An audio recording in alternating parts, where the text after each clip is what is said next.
The king of infidelity has been dethroned. Noel Biderman, who's the founder, president, and CEO of AshleyMadison.com, has stepped down and is no longer with the company.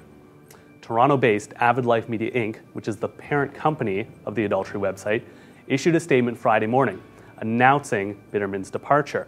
Now, this comes after hackers made public the personal data of millions of Ashley Madison users last week. In the statement this morning, the company says that it's in their, quote, best interest that they part ways with Biderman. He was the head and he was frequently the public face of the company since 2002. And now the trove of stolen documents, which was released by the hackers, actually included many of Biderman's work emails.